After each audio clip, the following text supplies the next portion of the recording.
Alright, so in this lecture I'm going to show you guys the way that I paint cast shadows and some techniques to help you be able to paint them technically speaking, as far as the actual techniques go. So you can do this in any program that you're working digitally.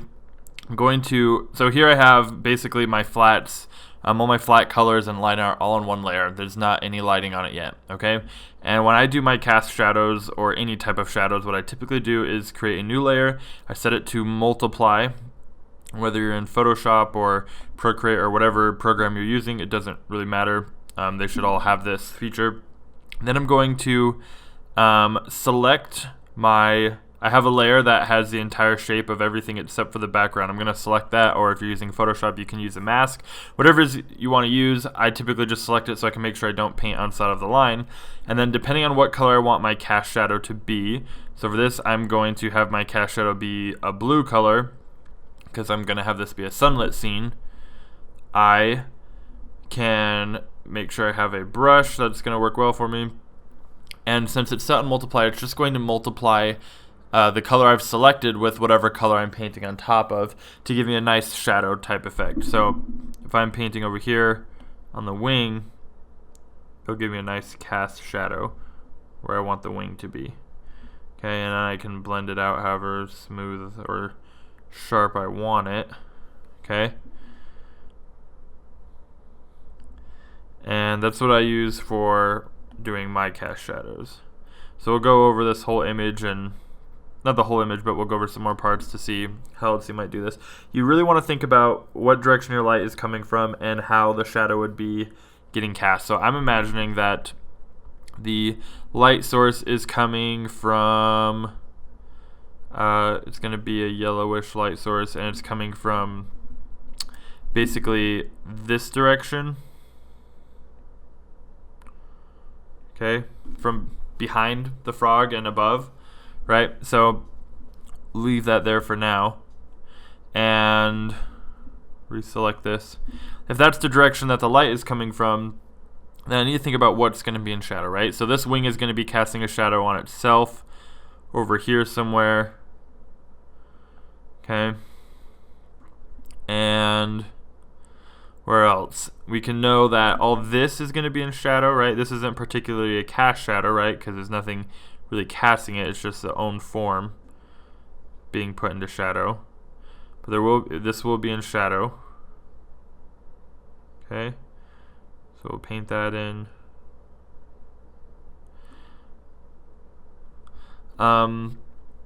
Underneath here will be in shadow. There's going to be a cast shadow from the frog onto his own leg, which will create a shadow there. Okay.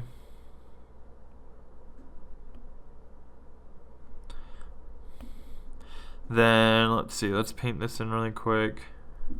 Bottom side of this arm is going to be in shadow. Okay, cast shadow from his hand onto the vine, as well as up here. Let's see, where else do we want to throw it in? There's going to be cast shadow on this wing down here from his body and his leg being cast onto it. So we can put that in.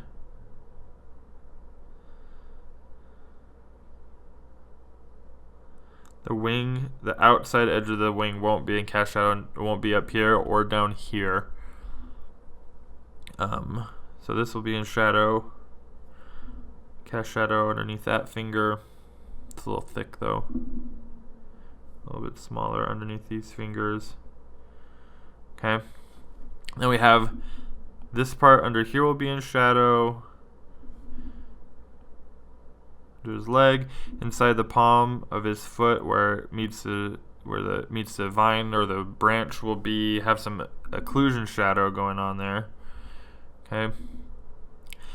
Some cast shadow under here. Okay. You just want to think about where your light source is coming from and what volumes or shapes are going to be blocking the light in your image. Okay. Alright. So hurry up and finish this up along the tail here. a little bit along the bottom side of the wing.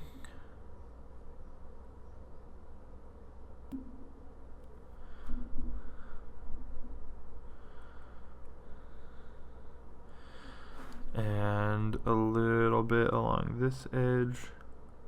Give it a little bit more form. Okay. And then we'll do this leg. There will be a cast shadow from his own leg being cast. Okay. Clean that up. Oops. Clean that edge up right there. So cast shadow from his leg, from his arm. Okay. Awesome. So that's pretty quick and rough, and you can go back and do multiple layers of this, add another multiply layer, and really push the places that need to be in more shadow and be darker. But using that multiply layer is what I have found the easiest and quickest way to get those shadows. Sometimes later we'll talk about this more, where the subsurface scattering, where the light is actually shining through different parts of the frog, such as his back legs that are that translucent-y orangey red color.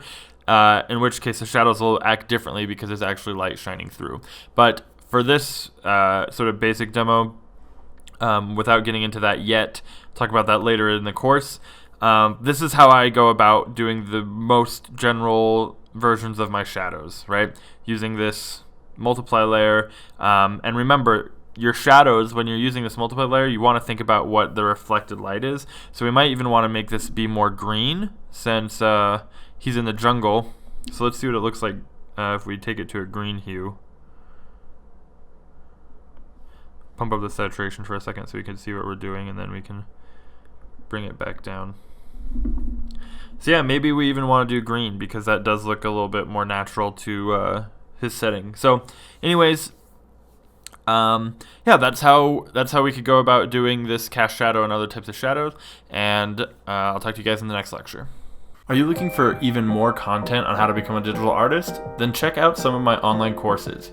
Courses are anywhere from 3 to 12 hours long, and they have tons of in-depth content.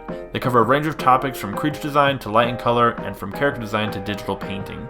You'll gain access to a private Facebook group for students only, where you can stay motivated and get feedback on your work. Plus, I provide fully responsive support throughout all of my courses, and I offer a 100% no questions asked, money back guarantee. Normally, my courses range from $1 to $200, but subscribers can take any of them for only $15. And once you buy it, you own it for life. There's no time limits, no subscriptions, anything like that.